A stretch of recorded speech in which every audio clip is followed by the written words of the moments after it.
제가 보통 다른 목사님들에 비해서 좀 자유분방해서 금요 예배 때 웬만하면 사복을 입고 많이 하긴 하는데, 저희 그래도 후드티를 입고 할 만한 용기도 사실 별로 없었거든요. 근데 오늘 그 병원에서 바로 오다 보니까 또 부득이하게 좀 복장을 갖추지 못했음에 양해해 주시고, 저의 외형적인 것이 아니라 이 시간 함께 하나님의 말씀 앞에 서서 더 깊이 있게 나아갈 수 있기를 소망합니다.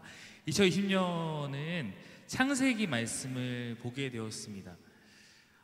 창세기라는 책을 다루는 것에 있어서 제 개인적으로는 기대함이 또 요한계시록이나 다른 책과는 다른 의미로 좀 있습니다.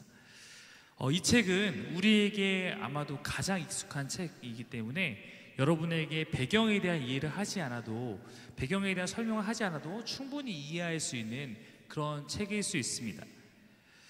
그런 입장에서 봤을 때는 창세기는 매우 우리에게 전달하기 쉬운 장점이 있으나, 반대로 너무 익숙하다 보니까 또한 우리 가운데 알게 모르게 이 말씀에 대한 선입견도 가장 많이 잡혀있는 책이라고 생각을 합니다. 이것은 저에게도 있었던 일이고요, 저에게도 계속해서 창세기에 있는 말씀들이 계속 배워가고 또 그 말씀을 설수록 새로워지고 있는 과정 가운데 있기 때문에, 또 창세기가 굉장히 길더라고요. 그래서 제가 말씀 봤더니 2월달까지 설교를 해도 30몇 장이에요. 그래서 이 상태면 3달은 다루겠다. 그래서 우리에게 주어진 시간이 충분하기 때문에 이 말씀에 담겨있는 깊은 메시지를 함께 찬찬히 살펴볼 수 있을 거라고 기대하고 있습니다. 오늘은 그 첫 시간이에요. 하나님의 창조에 담겨있는 의미를 함께 나누고자 합니다. 성경은 기독교의 유일한 경전이고 기독교를 일컬어 말씀의 종교라고 합니다.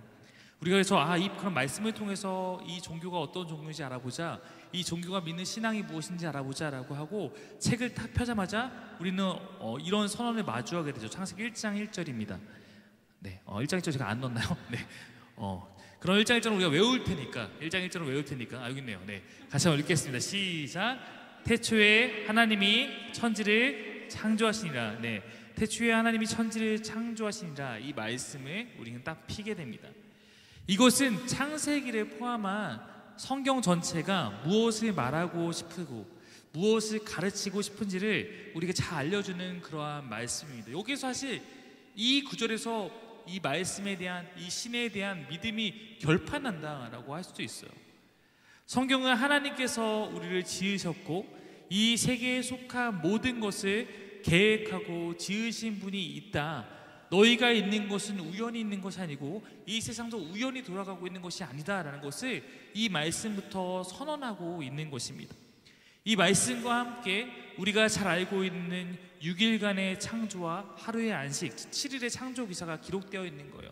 그래서 이 말씀은 축약해서 설명하는 거거든요. 천지라고 말하면 이것은 온 세상에 속해 있는, 이제부터 나와 있는 모든 것들이 다 하나님의 창조 안에서 이루어졌음을 선언하고 있는 그런 선언문입니다. 이 안에는 당연히 인간의 창조도 포함된 것이죠. 제가 이 창조 기사를 다루면서 그래도 한 번쯤은 우리가 나눠야 할 두 가지 이야기가 있어서 그것을 먼저 나누려고 합니다. 그래서 우리가 적어도 사김의 교회가 말씀을 강해하고 그 말씀의 의미를 더욱 깊이 있게 해석하기 원하고 또한 그것을 추구하는 그런 우리 교회의 열정을 믿고, 두 가지 이 창조에 대해서 우리를 공격하는 이야기들, 혹은 우리가 그 안에서 한 번쯤 고민해보고 있어야 할 두 가지 이야기를 먼저 나누려고 합니다. 첫 번째, 한번 같이 읽어볼까요? 시작.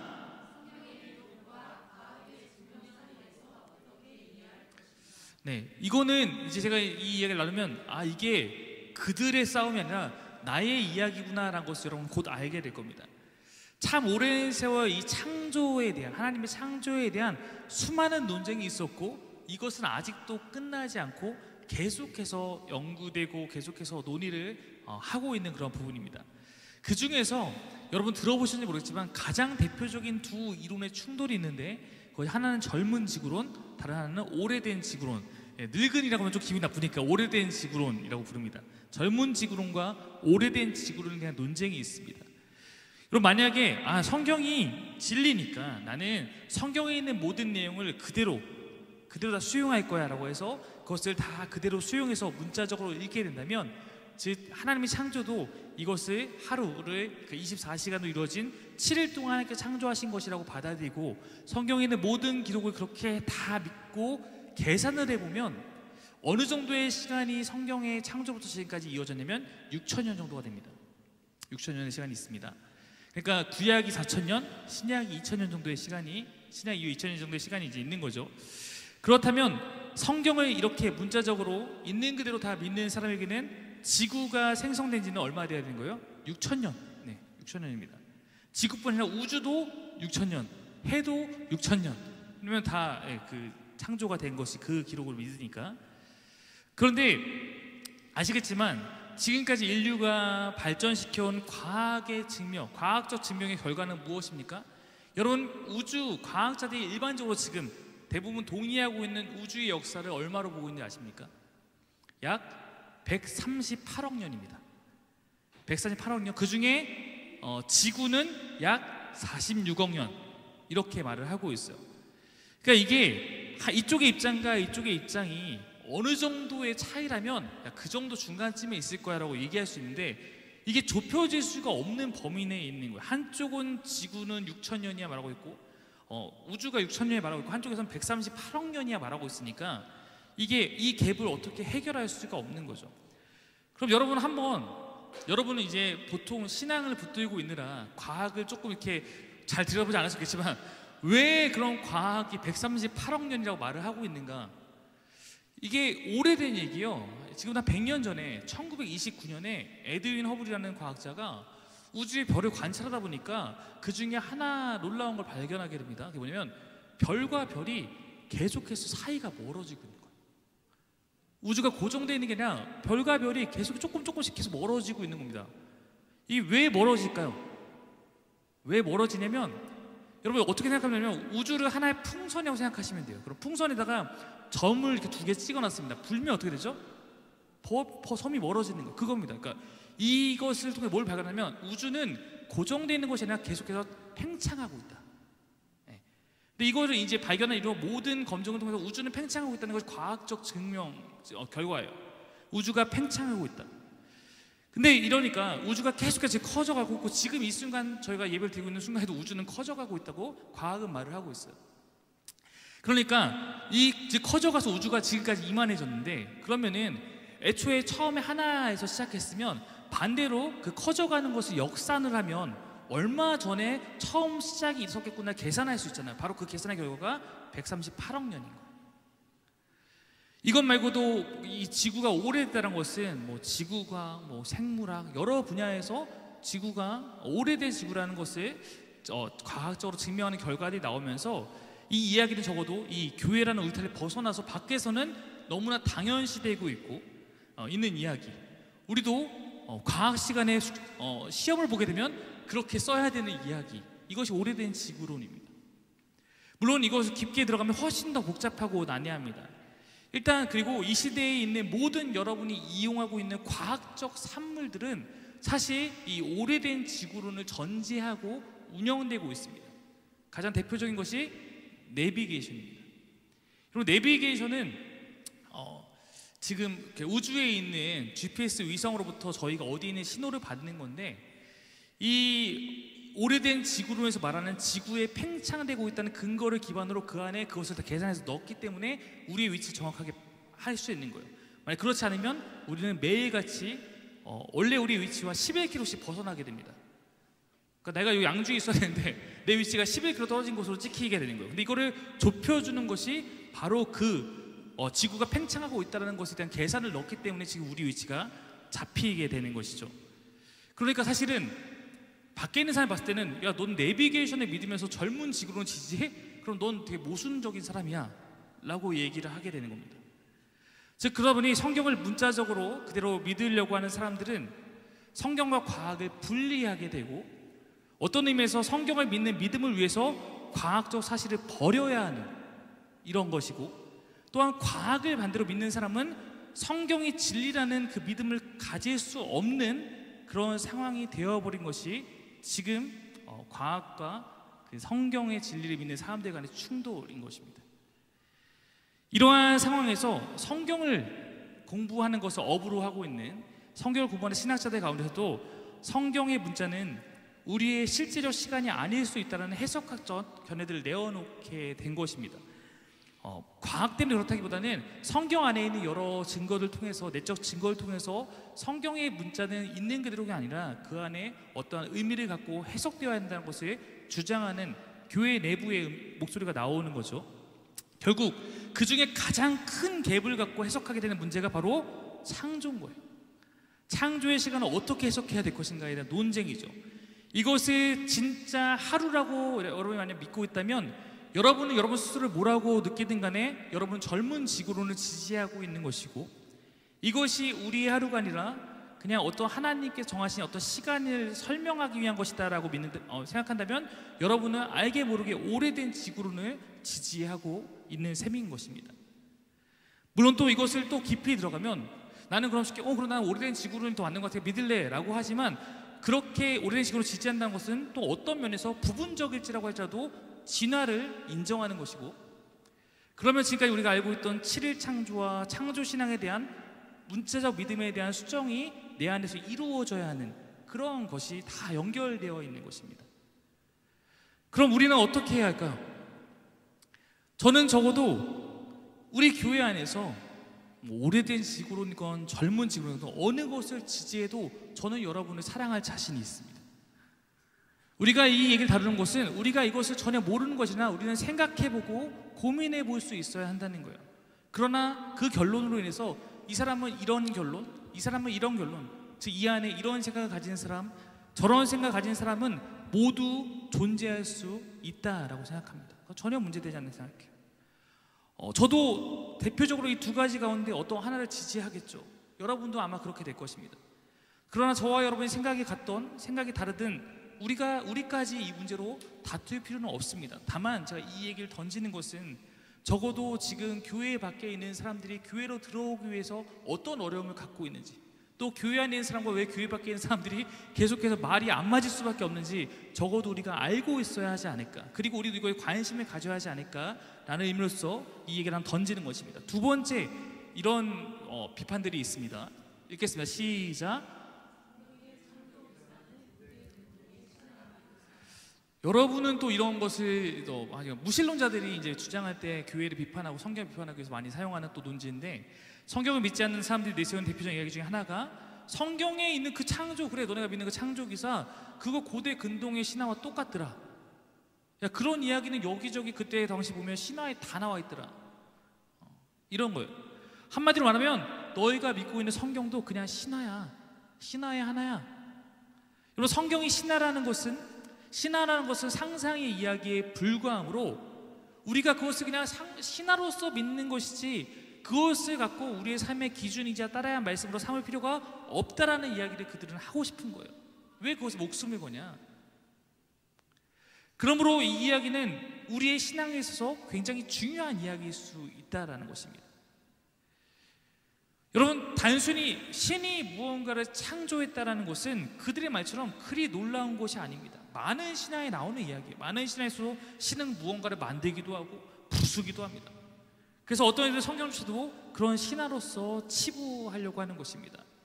실제로 그리고 창세기에 나타난 몇몇 이야기는 고대 근동의 그런 신화에 나타난 이야기와 큰 틀에서 매우 유사한 부분이 많습니다. 사실이에요.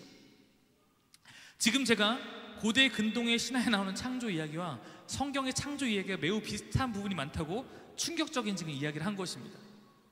그러나 이것은 아까 얘기했듯이 부정할 수 없어요. 자료가 명백합니다. 그러나 제가 하고 싶은 이야기는 그렇다고 성경이 신화라 이것이 아닙니다. 당연히 그렇지 않습니다. 그래도 여러분은 이제 저를 좀 알아주시겠지만 저는 성경을 매우 사랑하는 사람이고 이것에 제 삶의 모든 것을 바쳐서 배우고 가르치기로 작정한 사람입니다. 성경이 신화다라고 치부한 것은 저도 받아들일 수 없는 제 신앙이 걸려있는 문제예요.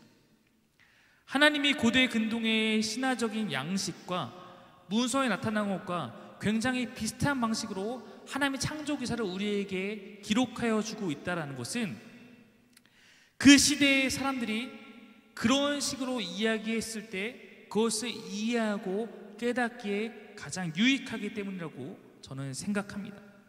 자, 창세기 여러분 첫 번째 독자가 누구인지 생각해보면 간단합니다. 만약에 그 구약 시대의 사람들에게 하나님께서 세상에 창조하신 것을 우리가 기대하는 것처럼 최대한 과학적 증명을 통해 설명했다고 여러분 한번 생각해 보십시오. 최대한 수학적으로 하나님 어떻게 수학을 다스려서 창조하셨는지, 어떻게 물리를 다스리고 만지시고 계신지 화학적으로, 지구과학과 천체 물리학적으로 설명했다면 여러분 어떨까요? 여러분 아마 그렇게 설명해도 지금까지 발전해 있는 모든 학문의 수준으로도 하나님의 창조를 다 설명해내지 못하고 다 밝혀내지 못하는 신비가 더 많을 텐데, 아마 아무리 설명해도 우리는 이해하지 못했을 겁니다. 구약의 백성들은 당연히 우리보다 더 이해할 수 없었을 것입니다. 그들은 구구단도 없었을 텐데요. 네. 여러분 성경은 진리라고 저는 믿고 있습니다. 그런데 여러분 진리라는 것이, 성경은 이런 측면이 있어요. 나는 진리니까 너희가 나한테 맞춰라는 진리가 아니라, 성경은 그 독자로 하여금 그것이 진리가 될 수 있게 다가가 준다는 것입니다. 여러분 진리는 알아들을 수 있게 전달되었을 때 그 대상에 그것이 진리가 되는 것입니다. 여러분이 만약에 어린아이에게 무언가를 가르친다고 생각해 보십시오. 만약에 제가 제 앞에 한 어린아이 한 친구가 있는데, 제가 이 친구에게 딱 하루 동안만 복음을 전할 기회가 있다면 선교에 나가서 저는 최대한 이 아이가 이해할 수 있도록 제가 가진 복음을 쉽게 설명할 것입니다. 제가 이 아이의 하루를 뭐에 비교하냐면, 우리의 그 하나님의 그 전능하심과 그 역사에 비해서 우리가 그것을 깨달을 수 있는 시간이 매우 짧고 아직도 못 깨달았다는 것을 말하고 싶은 거예요. 그것을 다 이반한 것이 있지만 제가 이 아이에게 이 아이가 이해할 수 있는 그 시간에 그 하루에 맞게 복음을 전할 것입니다. 성경에 담긴 깊은 신학적 이야기는 당연히 다 배제할 것이고, 이 대상에게 맞는 방법으로 알려주어서 이 복음이 이 아이의 삶의 진리가 되도록 힘쓸 것이라는 사실입니다. 여러분 하나님과 우리 사이에는 너무나 큰 차이가 존재합니다. 하나님께서 우리에게 눈높이를 맞춰주시지 않으면 우리는 어쩌면 단 하나도 하나님의 진리를 알 수 없을지도 모릅니다. 성경이 말하는 하나님께서 보여주시는 가장 큰 은혜는 무엇이냐면, 그분이 우리를 위해서 그분이 우리에게 맞게 자신을 낮추시고 다가와 주셨다라는 사실이, 우리에게 유일한 경전으로 하나님을 알 수 있도록 계시해 주셨습니다. 말씀은 하나님의 계시, 자기의식하 그것을 드러내 주신 거예요. 드러내지 않으면 우리는 알 수 없는데, 드러내서 우리가 알 수 있는 방법으로 우리에게 주신 메시지가 음성이 성경인 것입니다. 그러므로 이 성경을 읽은 사람들이 읽고 더듬어서라도 하나님이 어떤 분인지 알아갈 수 있도록 우리에게 주셨다라는 것입니다. 물론 그래도 아직도 계속 연구되고 있을 만큼 깊이가 있지만, 또한 그래서 배워가는 재미도 있겠지만, 성경은 우리에게 주신 하나님의 편지이죠. 철저하게 우리에게 하나님이 자신을 나타내고 그렇게 주신 은혜임을 결코 우리는 잊어서는 안 된다는 것입니다. 그러므로 우리가 신을 깨달을 수 있는 가장 좋은 방법으로 우리의 눈높이 맞게 성경은 우리에게 설명합니다. 이 부분에 대해서, 이러한 관점에 대해서 제가 요한계시록에 설명되는 새하늘과 새 땅을 다룰 때 제가 설명했던 바 있죠. 만약에 짜장면을 하나도 먹지 못한, 한 번도 먹어보지 못한 사람에게 짜장면을 내가 먹어보고 너무 맛있어서 그것을 우리의 언어로 설명하고 있을 때 과연 이 친구가 그 짜장면을 얼마나 기억하고 얼마나 상상할 수 있겠는가. 우리가 그렇게 보지 못한 것을 설명했을 때 그런 언어적 한계가 뚜렷한데, 우리가 보지 못한 창조를 우리가 설명하는 것이 우리의 언어적으로 얼마나 어려움이 있겠습니까? 이런 마음으로 우리가 이 말씀들을 이해하고 바라볼 때, 왜 하나님께서 여기서 이렇게 표현하셨을까? 그럼 이것에 감춰있는 진짜 진리는 무엇일까? 이러한 이해함 속에 다가간다면 상당히 많은 부분에서 우리는 충돌을 멈추고 우리를 지으시고 우리와 함께하고 함께하기를 원하시는 그 하나님을 바라볼 수 있다라는 사실입니다. 여러분 고대 근동의 신화와 닮아 있어도 전 전혀 문제가 되지 않다고 생각합니다. 이 안에 이유가 있는 것이지. 그래야지 그 사람들이 이거 창조에 대해서 더욱더 이해할 수 있었겠지. 오히려 우리는 그 기록 안에서 하나님께서 그 기록의 모양을 사용하고 계시지만 그 안에서 자신은 어떻게 우리 가운데 드러내고 있는지를 발견하면 되는 것입니다. 그러므로 오늘 제가 나누고 싶은 핵심은 우리의 신은 무엇이 다른가요? 그래, 고대 근동의 신화와 비슷하다 진짜. 그럼 우리의 신은 무엇이 그들과 다른가? 확연하게 다른 부분이 있기 때문입니다. 신이 무언가를 만들었다는 것 큰 명제는 비슷하지만 그 안의 내용을 살펴보면 볼수록 우리가 믿는 여호와 하나님은 특별하기 때문입니다. 첫 번째, 성경이 말하는 세계는 하나님의 창조의 영으로 창조되었어요. 1장 2절 말씀입니다. 한번 같이 읽겠습니다. 시작.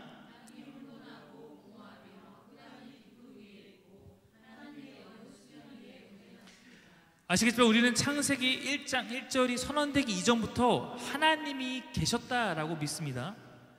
하나님이 무에서 유를 창조하신 거예요. 근데 그때 그 하나님은 홀로 계신 것이 아니라 삼위일체라는 형식으로 함께 존재하고 계셨음을 우리는 믿고 있습니다. 이것은 단순히 믿음이 아니라 이것은 또한 신약에 나오는 말씀의 증언, 예수님의 증언에 나오는 부분이기도 하죠. 요한복음에 보면 이런 말씀이 있어요. 태초에 말씀이 계시니라, 이 말씀이 하나님과 함께 계셨으니 이 말씀은 곧 하나님이시니라. 그가 태초에 하나님과 함께 계셨고 만물이 그로 말미암아 지은 바 되었으니 지은 것이 하나도 그가 없이는 된 것이 없느니라. 그 말씀이신 분이 예수 그리스도로 우리가 오셨다. 즉 예수 그리스도는 태초부터 하나님과 함께 계셨다. 이 말씀을 하고 있는 거예요. 태초에 하나님이 있었고 하나님이 뭐 예수님도 만들고 성령도 만들고 그런 게 아니라 세 분의 존재가 함께 이 모든 것을 진행하셨다라는 것이죠. 말씀이신 예수님, 창조주 하나님, 그리고 하나님의 영이신 성령님께서 함께 그 충만한 가운데 머물러 계셨다라는 사실입니다. 이분들의 창조의 영으로서 흑암, 물, 지금 1장 2절 다시 보면 흑암, 물 이런 것들을 위에 운행하셨다는 것을 보시면 고대 세계에서 흑암과 물 이런 것은 혼돈의 상태를 의미하는 표현입니다. 성경에 보면 여러분 물을 잠잠케 하시는 것이 하나님의 어떤 그런 자연 다스리는 걸로 아는 혼란을 질서 있게 만드시는 것을 그런 식으로 표현하고 계신 거예요. 그 안에서 그분들이 창조를 시작하셨다라는 것을 여기서 또한 보여주고 있는 거예요. 두 번째 특징입니다. 한번 같이 읽을까요? 시작. 고대 세계에서 신으로 숭배했던 해, 달, 별은 여호와 하나님의 창조하신 창조물에 지나지 않습니다. 성경의 많은 부분도 그렇지만 하나님은 그런 모든 것은 다 내 아래에 있는 거야. 나는 유일한, 모든 너희가 말하는 그 신들은 다 헛것이고 내가 유일한 신이야 말을 하고 있어요. 근데 우리는 지금 이거 너무 우리에게 이거 너무 당연하잖아요. 근데 당시에 있던 당대의 사람들에게 유일신을 강조하는 종교는 유일한 게 이 하나님의 종교밖에, 여호와 하나님의 종교밖에 없었습니다. 당시의 사람들에게는 뭐가 대세였냐면 다신론이 대세였어요. 당연한 거였습니다. 다신론이. 여기도 신이 있고 저기도 신이 있고, 그래서 만나면 야 너희 신이 누구냐 묻는 거지, 이것이 중요했던 사람에게 다른 신은 없다라고 선언하고 있는 것이 하나님의 창조에서 나타난 굉장히 특이한 점이에요. 해의 신, 달의 신, 별의 신 이런 건 없어. 다 그것은 내 피조물일 뿐이고 나는 이 세계를 지은 유일한 하나님이야, 이걸 말해주고 있는 거예요. 세 번째 또 특징이 있습니다. 고대 근동의 문화에는 여자의 창조에 대한 언급이 없지만 성경은 남자와 여자의 창조를 함께 말하고 있다는 거예요. 여러분 우리가 이 부분에서 눈여겨봐야 됩니다. 여러분 창조의 이야기는 성경의 창조 어디부터 어디까지 나오는 거죠? 창세기 1장부터 2장까지 나오고 있는 거예요. 창세기 1장이 창조입니다 말하는 사람은 반만 아는 겁니다. 성경은 창세기 1장부터 2장까지 창조를 다루고 있는데 1장부터 2장은 연결될까요? 연결되지 않습니다. 창조를 두 가지 관점에서 설명하고 있는데 한 번 1장의 관점에서 한 번 2장의 관점에서 다루고 있는데 이 이야기는 두 가지 측면인 거예요. 1장은 천지창조라는 의미에서 창조를 말하고 있다면 2장은 인간 창조에 대해서 다시 한번 다루고 있어요. 그 두 개는 서로 충돌되는 부분이 우리 존재할 정도로 관점이 다릅니다. 그러므로 우리는 2장의 이야기를 통해서 남자의 갈비뼈에서 여자가 나왔으므로 남자가 여자에 우선한다라고 주장하거나 생각하기 쉽습니다. 그러나 아담이라는 단어는 아담이라는 한 남자의 이름이 아니라 보통 명사로서 사람을 의미하는 단어예요. 그러니까 아담이라는 한 인류가 있었는데, 남자가 여자가 중요하지 않아요. 인류가 있었는데 이것을 하나님께서 둘로 나누신 거예요. 그 남녀를 구분해서 창조하신 것입니다. 그러므로 전체적인 창조에 다루고 있는 1장에서는 인간의 창조에 대해 이렇게 표현하고 있는 거예요. 1장 27절 말씀입니다. 읽겠습니다. 시작. 하나님이 자기 형상 곧 하나님의 형상대로 사람을 창조하실 때 남자와 여자를 창조하시고, 남자를 창조하시고 후에 여자를 창조했다가 마지막 아니라 내 창조에는 남자와 여자가 함께 창조된 거야라고 창세기 1장에서 말을 하고 있는 것입니다. 고대 근동의 문헌에서 여자의 창조가 언급된 것이 없는 것과 달리 성경은 남자와 여자의 창조를 말할 뿐만 아니라 오히려 여자의 출현이 창조를 완성하고 있는 것처럼 우리에게 보여주고 있다는 것이 굉장히 독특한 측면입니다. 네 번째 측면입니다. 한번 읽어볼까요? 시작. 네, 뭐 많이 아시겠지만 대표로 마지막 1장 31절에 보면 이렇게 나와 있어요. 읽겠습니다. 하나님이 지으신 그 모든 것을 보시니 보시기에 심히 좋았더라. 저녁이 되고 아침이 되니 이는 여섯째 날이니라. 하나님이 모든 세계를 창조하신 다음에 보기 좋았다라고 선언하고 있어요. 하나님이 창조하신 물질 세계 자체는 선하고 아름다웠다. 이것이 하나님이 창조해서 보여주는 하나님의 그 창조 기사의 특징이에요. 그래서 사람만이 뭔가 아름다운 것도 아니고 온 세상이 하나님의 기쁨이고 하나님 보시기에 심히 좋은 모습으로 창조되었다. 물질 세계 자체에는 죄가 없습니다. 그것도 하나님의 기쁨의 창조물이었다라는 거예요. 우리가 마침 최근에 성경의 마지막 두 장인 요한계시록 21장, 22장을 통해서 새하늘과 새 땅을 보았습니다. 충만한 하나님의 영광이 가득한 그곳, 성경의 처음 두 장에서도 하나님 안에 충만함이 가득하고 아름답게 그 안에서 지어진 세상과 사람들을 성경 우리에게 보여주고 있는 것입니다. 죄가 들어오기 전까지 이 세상의 모습은 하나님께서 가장 아름답게 지으셨다라는 거예요. 하나님 무에서 유를 창조하셨습니다. 그 시간 이전에는 오직 하나님이라는 분이 존재하셨습니다. 그래서 오늘 본문에서 1장 1절에 창조하시니라 라고 표현했을 때 이 표현은 사실 매우 의미심장한 표현입니다. 창조하시니라 라는 이 단어로 번역된 히브리어 단어는 바라라고 합니다. 바라. 이 바라라는 단어를 쓰는데 이 단어가 독특해요. 여러분, 창조는 하나님만 하지 않죠? 네, 인간도 뭔가를 창조해내는 능력이 있지 않습니까? 인간들도 할 수 있는 행위입니다. 근데 인간이 무언가를 창조할 때는 쓰는 단어는 아사, 아사는 만들다, 행하다라는 뜻이고, 혹은 야차르, 형태를 빚다, 형태를 만들다라는 단어를 사용하는데, 오직 하나님께서 주체가 되셔서 무언가 만들 때 바라라는 단어를 사용하는 것으로 그 창조를 구분짓고 있다는 거예요. 즉 창세기 1장에서는 이 창조가 어느 누구도 흉내낼 수 없는 하나님의 창조임을 우리에게 선포하기 위해서 그 단어를 쓰고 있는 것입니다. 이 동사는 인간이 흉내내거나 재현해낼 수 없는 하나님의 위대하고 비교 불가한 창조임을 선언하고 있는 표현이라는 사실입니다. 그러므로 이 창조 기사를 통해서 하나님께서 저와 여러분에게 가르치고 싶은 것은 하나님께서 유일하고 하나님은 전능하시며 그분은 시간을 창조하셨고 그분이 세상을 만드셨으며 그분이 우리를 만드시고 다스리고 계신다라는 사실입니다. 그리고 이 세상의 모든 것을 말씀으로 만드시지만 이곳에 모여있는 우리는 너무나 특별하게 지어주셨음을 우리는 알고 있습니다. 하나님은 우리를 특별하게 지으셨어요. 그리고 우리에게 자신의 형상을 부여해 주셨습니다. 1장 26절 말씀 한번 같이 읽을까요? 시작.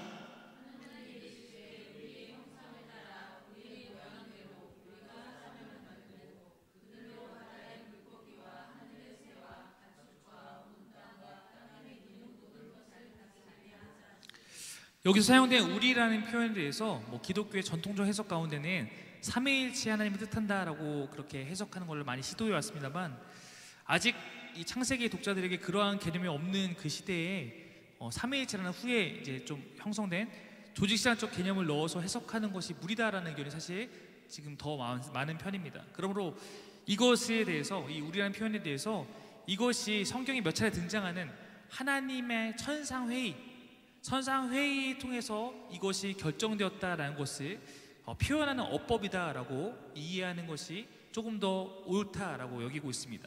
실제로 절대 주권을 가진 권력자가 우리가 뭐뭐 하자라고 그를 통해서 그 대표적인 모든 걸 선언하는 것처럼 하늘과 땅의 왕이신 하나님께서 자기 결정권을 통해서 주권적으로 이 선언을 하신 것이다. 그것에 더욱더 무게를 두고 해석하는 경우가 많습니다. 형상이라는 단어는 인간에게만 주어진 특별한 것이라고 말씀드렸습니다. 이것은 여러분의 존재가 밖에서 누군가가 이야기하듯이 다른 짐승이나 피조물 가운데 하나가 아니라 그것들과 전혀 다른 구별된 특별한 존재임을 우리 가운데 깨닫게 해주는 그러한 단어입니다. 여러분, 다른 모든 피조물은 어떻게 창조된지 아세요? 성경의 창조기사를 읽어보면 다른 생물들은 종류별로, 종류대로 창조하셨습니다. 그러나 인간은 하나님의 형상대로 창조했어요. 이것은 매우 큰 차이예요. 그럼 우리가 동물의 한 개체로서 진화했다는 것을 이 말씀은 완전하게 부정하게 만드는 것입니다. 인간은 처음부터 달랐다. 오히려 고대 근동의 제국들은 왕을 신의 형상을 가진 대리 통치자로 간주하곤 했습니다. 또 그 왕들은 자신이 정복하는 곳마다 자신의 형상을 닮은 신상을 세워서 이곳은 나의 통치가 있는 곳이야 라는 것을 드러내었습니다. 이러한 개념과 유사하게 온 우주와 온 세상의 왕인 하나님께서 자신의 형상대로 우리를 지으셨던 것은 우리도 왕같이 지음받았다는 것을 의미하는 것이고, 실제로 이 말씀을 제가 적어놨지만 다스리는 존재로서 왕의 형상을 가진 자로서 우리를 만드셨다는 것을 우리는 기억해야 합니다. 우리는 세상 가운데 일부가 아니라 세상을 다스리는, 세상을 선물로 가진 자로서 하나님께서 구별하여 창조하셨다는 것이 이 말씀에 드러나고 있는 거예요. 또한 두 가지 의미가 하나 더 있는데, 의미가 우리가 머무는 곳마다 그 하나님의 형상이 우리를 통해서 이곳에 드러날 수 있도록, 즉 아까 왕이 정복하는 땅마다 이곳은 내 땅이야 라고 신상을 줬던 것처럼, 우리 이 땅에 주시면 하나님께서 우리가 나타나기 원했던 것은 하늘의 통치가 이 땅에서도 이루어지기를 원하고 계신다라는 사실입니다. 그것이 바로 우리의 사명이 무엇인지 깨닫게 하는 것이죠. 그러므로 이 말씀을 정리하면 창세기가 보여주는 이 창조, 그리고 이 안에 나타난 인간에 대한 이해는 고대 근동에 나타난 그런 창조와 전혀 다른, 완전히 다른, 격이 다른 그런 이야기라는 것입니다. 여러분, 고대 근동의 창조 기사를 읽어보면 그곳에서, 그 신화들에서 인간의 창조는 창조의 꽃이 아닙니다. 메소포타미아의 창조 신화인 에누마 엘리시에서 인간은 신들의 종로를 타기 위해서 창조되고요, 인간은 신의 형상대로 창조되지 않았고, 인간은 뭔가 고귀하고 위험 있는 존재가 거기선 결코 아닙니다. 그리고 고대 근동의 신화에서 노아의 홍수와 비슷한 또 신화가 있어요. 거기서 신들이 세상을 홍수로 쓸어버리고 심판하는데 그 이유가 무엇인지 아십니까? 인간의 인구 증가로 인해서 인간이 떠드는 소리가 너무나 시끄러워서, 천상까지 들려서 너무 시끄러워서 인간을 파멸시키는 것으로 신화에서는 존재하고 있어요. 그들의 인간론과 성경이 보여주는 인간론은 완전하게 다르다라는 것입니다. 모양과 형식이 같다고 해서 그 안에 담긴 참된 진리와 사랑까지 같을 수 있겠습니까? 그렇지 않을 것입니다. 하나님의 창조 메시지에서 우리는 하나님이 가장 사랑하시는 창조의 꽃이며 자신의 형상으로 지으신 것이 바로 나 자신임을 여러분 기억하셔야 하는 거예요. 여러분, 사탄이 원래 천사였다고 하죠. 그가 하나님을 배반하고 타락했을 때 하나님은 아무것도 하지 않으셨지만, 인간이 타락했을 때 하나님은 결코 우리를 포기할 수 없어 자신의 모든 것을 버려서 우리 가운데 오셔서 우리를 구원하시는 그런 사랑을 보여주신 분임을 여러분 아실 것입니다.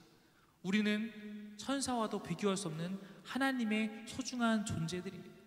창조기사 볼 때 내 안에 가장 살아나야 하는 것은 내가 누구인지, 내가 어떠한 존재로 지음받았는지, 얼마나 소중한 사람인지, 이것이 우리 가운데 깨달아지고 나를 지으신 그 하나님과 함께하고자 하는 그 마음들이, 하나님의 사랑이 내 안에 회복되어서 그 하나님을 향한 경배와 찬양과 그 하나님 나를 바라보는 것처럼 나도 그것을 바라볼 수 있고 세상을 바라볼 수 있는 그러한 마음들이 우리 가운데 이 말씀을 통해서 열려야 하는 것입니다. 세상은 날마다 신앙인들을 위축하게 합니다. 정말로 이제는 밖에서 우리가 믿는 신앙을 드러내는 것이 좋은 것이 하나도 없을 만큼 오히려 기독교는 점점 더 무언가 안 좋은 종교로, 손가락질 받는 종교로 되어가고 있지만, 그러나 우리가 이 말씀이 진리임을 믿는다면 오히려 우리는 아까 우리 찬양인도자의 말처럼 더욱더 당당하게 우리가 세상을 품고 세상에 휩쓸려가는 것이 아니라 우리가 세상을 변화시키려는 마음을 갖고 복음 안에 머물고 그것을 드러낼 수 있는 그러한 이 땅의 하나님의 형상들이 되어야 될 줄로 믿습니다. 이런 하나님에 대한 믿음과 사랑이 우리에게 있을 때 우리는 비진리가 진리인 듯 둔갑하여서 혼란스럽게 하는 이 시대에 영생을 위한 참된 진리를 붙들고 사는 자가 되어서 주님과 함께할 줄 믿습니다. 오늘도 우리가 그 진리를 향해서 함께 나아가고 싶습니다. 우리 함께 찬양 같이 하고 함께 오늘 기도로 나아가도록 하겠습니다.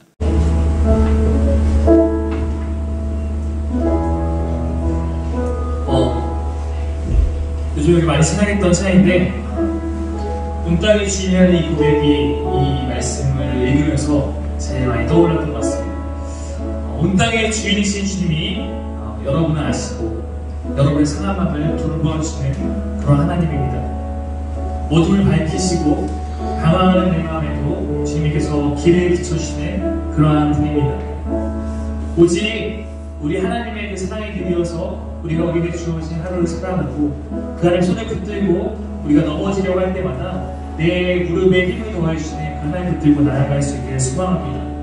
나는 정말로 나의 존재를 하나님의 존재를 보게 봤을 때는 나는 우리 필요 따지는 이정도는 것과 같아 보일지 모르겠지만 혹은 세상에서 나에게 막 그렇게 나를 위축하게 해서 내 스스로 작아지는 마음이 들 때가 있을지 모르겠지만 그러나 주님께서 나를 붙드시고 나를 강하시고 나를 너무나 소중히 여기시는 분양하시니 여러분 다시 한번 일으켜 세우기를 소망합니다.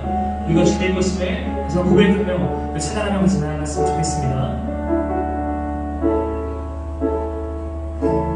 온 땅에 주님 되신 주님이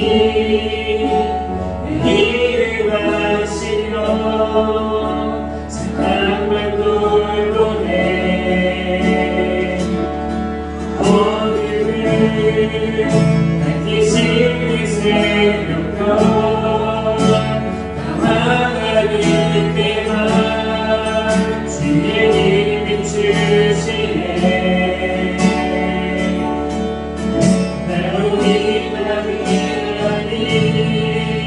주가 행하신 일로 나의 행함이 아니 오직 주로 인하여 나의 눈에 띄어나지 이름 없는 곳과 나네 나의 하루 주님 나를 붙드시고 늘 지지들으시며 내게 안아하시니 우리 좀 찬양했습니다. 온 땅에 주님 되신 주님을 이름만 주의 사랑만 돌보네 어둠을 밝히시는 새벽별 나만을 때만 주의 힘을 주시네 나로 인하기 아니 주가 행하신 일로 나의 행함이 아니 오직 주로 인하여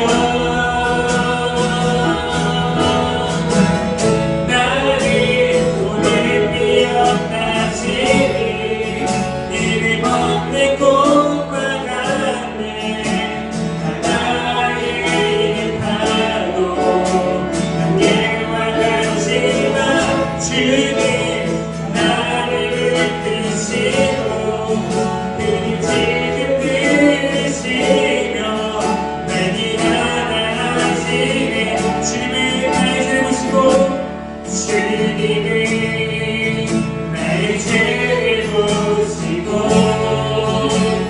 사랑의 그대로 나를 일으키시네 하나님 잠잠하게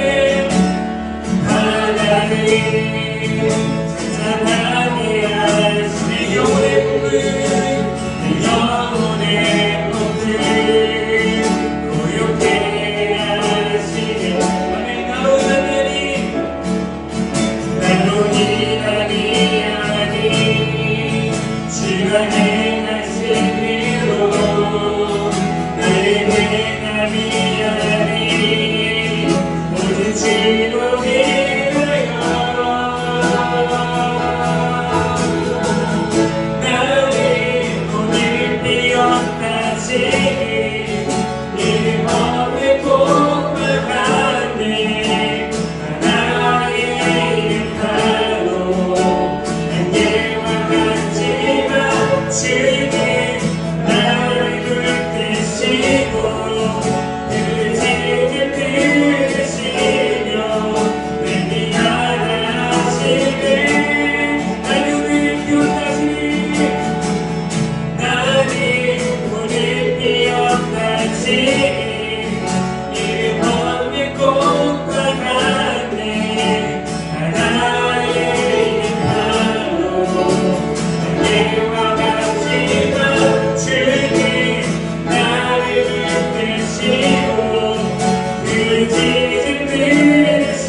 스스로를 아끼고 사랑할 수 있도록 하여 주시고, 그러나 그것이 그냥 내